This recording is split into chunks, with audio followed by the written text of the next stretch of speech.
दोस्तों, एक कहानी है ठाकुर सूरज सिंह नाम के आदमी की, जो एक प्रतिष्ठित जमींदार था।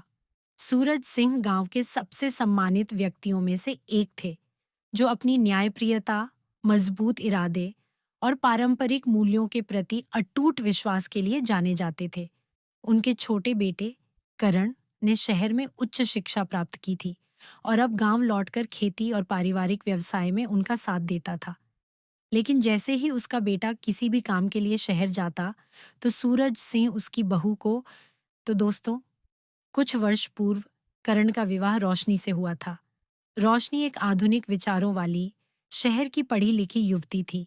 उसकी आंखों में एक तेज चमक थी और उसकी बातों में प्रगतिशीलता का स्पष्ट प्रभाव दिखाई देता था।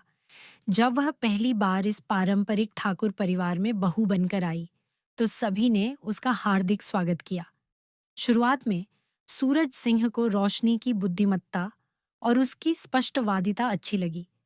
रोशनी भी अपने ससुर जी का बहुत आदर करती थी और ठाकुर परिवार की रीति रिवाजों को सीखने में उसने गहरी रुचि दिखाई। लेकिन धीरे धीरे उनके बीच एक सूक्ष्म खाई बनने लगी। सूरज सिंह के लिए जीवन उन नियमों और परंपराओं का पालन करने का नाम था, जो पीढ़ियों से चले आ रहे थे। सुबह ब्रह्म मुहूर्त में उठना, पारिवारिक मंदिर में पूजा करना, घर के पुरुषों का बैठक में बैठकर गांव के मामलों पर चर्चा करना और महिलाओं का घर के कार्यों में निपुण रहना, यही उनकी दुनिया थी। दूसरी ओर रोशनी का मानना था कि समय बदल चुका है और महिलाओं को भी अपनी राय व्यक्त करने और अपनी पसंद के अनुसार जीवन जीने का अधिकार है। वह घर के कामों में कुशलता से सहयोग करती थी, लेकिन साथ ही किताबें पढ़ने, नई कलाएं सीखने और अपनी शहरी सहेलियों से संपर्क बनाए रखने के लिए भी समय निकालती थी। ये छोटी छोटी बातें ही धीरे धीरे टकराव का कारण बनने लगीं। यदि रोशनी देर रात तक कोई ज्ञानवर्धक पुस्तक पढ़ती, तो सूरज सिंह उसे टोक देते कि सुबह के काम अधूरे पड़े हैं। यदि वह अपनी सहेलियों के साथ थोड़ा अधिक समय बिताती, तो सूरज सिन्हा कहते कि बहू को घर परिवार की जिम्मेदारियों पर अधिक ध्यान देना चाहिए। रोशनी को महसूस होता था कि उसकी हर बात को गलत समझा जा रहा है और उस पर अनावश्यक पाबंदियां लगाई जा रही हैं। सूरज सिंह को भी लगता था कि रोशनी उनकी बातों का सम्मान नहीं करती और अपनी इच्छा के अनुसार चलती है। उन्हें चिंता होती थी कि वह परिवार की मर्यादाओं को भूल रही है और पश्चिमी संस्कृति से अत्यधिक प्रभावित हो रही है। धीरे धीरे उनके बीच बातचीत कम होती गई और एक अघोषित शीत युद्ध ने घर के शांत वातावरण को तनावपूर्ण बना दिया। करण, जो अपनी पत्नी से गहरा प्रेम करता था और अपने पिता का हृदय से सम्मान करता था, इस स्थिति से भीतर ही भीतर परेशान था। वह जानता था कि दोनों अपनी अपनी जगह कुछ हद तक सही हैं, लेकिन उनके विचारों का यह टकराव घर में अशांति पैदा कर रहा था। उसने कई बार रोशनी और सूरज सिंह दोनों से अलग अलग बात करने की कोशिश की, उन्हें एक दूसरे के दृष्टिकोण को समझने के लिए प्रेरित किया, लेकिन हर बार उसे निराशा ही मिली। दोनों ही अपने अपने विचारों पर दृढ़ थे। एक दिन गांव में वार्षिक फसल उत्सव का आयोजन किया गया। यह उत्सव पूरे क्षेत्र में बड़े उत्साह और धूमधाम से मनाया जाता था। सूरज सिंह अपनी पुरानी बेत के सहारे अकेले ही उत्सव में घूमने निकल गए। उन्हें अपने पुराने मित्रों से मिलना और मेले की चहल पहल देखना हमेशा अच्छा लगता था। शाम ढलने लगी और सूरज सिंह घर नहीं लौटे। पहले तो सभी ने सोचा कि वे अपने साथियों के साथ बैठे होंगे, लेकिन जब रात गहरी हो गई और उनका कोई समाचार नहीं मिला, तो परिवार में चिंता फैल गई। रोशनी और करण दोनों बहुत घबरा गए। उन्होंने पूरे गांव में और आसपास के खेतों में उनकी तलाश की, लेकिन सूरज सिंह कहीं नहीं मिले।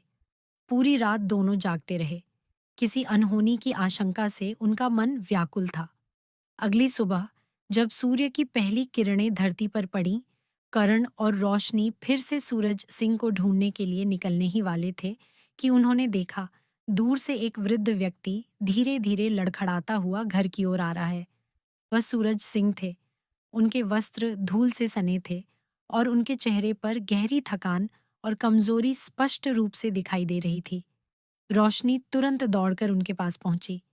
उसकी आंखों में चिंता और राहत के आंसू थे। पिताजी, आप कहाँ चले गए थे? हम सब रात भर कितने परेशान रहे। उसकी आवाज में घुली हुई घबराहट साफ सुनाई दे रही थी। सूरज सिंह ने हाँफते हुए कहा, बेटा, मैं उत्सव में घूम रहा था और शाम को लौटते समय दिशा भूल गया। पूरी रात मैं पास के जंगल में अकेला भटकता रहा। ये सुनकर रोशनी का हृदय द्रवित हो गया। उसने कभी कल्पना भी नहीं की थी कि उसके ससुर, जो हमेशा इतने मजबूत और आत्मनिर्भर दिखते थे, ऐसी कठिन परिस्थिति में पड़ सकते हैं। उस रात जंगल में अकेले भटकने के विचार मात्र से वह अंदर तक हिल गई। उस रात जंगल में अकेले भटकने के विचार मात्र से वह अंदर तक हिल गई। उस क्षण रोशनी ने सूरज सिंह को केवल एक कठोर ससुर के रूप में नहीं देखा, बल्कि एक बूढ़े और कमजोर इंसान के रूप में देखा, जिन्हें सहारे और देखभाल की आवश्यकता थी। उस दिन से रोशनी के व्यवहार में एक स्पष्ट परिवर्तन आया। उसने सूरज सिंह की देखभाल करना शुरू कर दिया। वह उनके लिए सुबह विशेष जड़ी बूटियों से बनी चाय बनाती, उनके साथ बैठकर गांव के पुराने किस्से सुनती और उनके स्वास्थ्य का पूरा ध्यान रखती। उसने उनकी पसंद और नापसंद को गहराई से समझने का प्रयास किया और घर के छोटे मोटे निर्णयों में उनकी राय लेने लगी। सूरज सिंह भी रोशनी के इस बदले हुए व्यवहार से आश्चर्यचकित थे, लेकिन उन्हें यह बदलाव अच्छा लग रहा था। उन्हें महसूस हो रहा था कि उनकी बहू सचमुच उनकी परवाह करती है। धीरे धीरे उनके बीच जमी बर्फ पिघलने लगी। वे एक दूसरे के दृष्टिकोण को समझने लगे और उनके बीच का तनाव काफी हद तक कम हो गया। एक शाम जब रोशनी सूरज सिंह के लिए उनकी नियमित दवा लेकर आई, तो उन्होंने स्नेह से उसका हाथ पकड़ लिया और धीमी आवाज में कहा, बहू, मुझे क्षमा कर देना। मैंने तुम्हें हमेशा गलत समझा। रोशनी की आंखों में आंसू आ गए। उसने विनम्रता से कहा, नहीं पिताजी, गलती तो मुझसे भी हुई। मैंने भी आपको पूरी तरह से समझने की कोशिश नहीं की। उस दिन बहू और ससुर के बीच की अविश्वास और दूरी हमेशा के लिए समाप्त हो गई और उसकी जगह एक गहरा स्नेह और आपसी सम्मान ने ले ली। करण ने अपनी आंखों में खुशी के आंसू लिए दोनों को देखा। उस दिन उसे यह एहसास हुआ कि रिश्तों में अहंकार और गलतफहमी कितनी आसानी से प्रवेश कर जाती है, लेकिन प्रेम, सहानुभूति और थोड़ी सी समझदारी से हर मतभेद को दूर किया जा सकता है। उस घर में जहाँ कभी तनाव और चुप्पी छाई रहती थी, अब हंसी और प्यार की मधुर ध्वनि गूंजने लगी थी। तो दोस्तों, ये कहानी हमें सिखाती है कि पीढ़ीगत अंतर और विचारों में भिन्नता के बावजूद आपसी समझ और स्नेह से हर रिश्ते को मजबूत बनाया जा सकता है। यदि आपको यह वीडियो अच्छी लगी हो, तो इसे लाइक करें और हमारे चैनल को सब्सक्राइब करना न भूलें।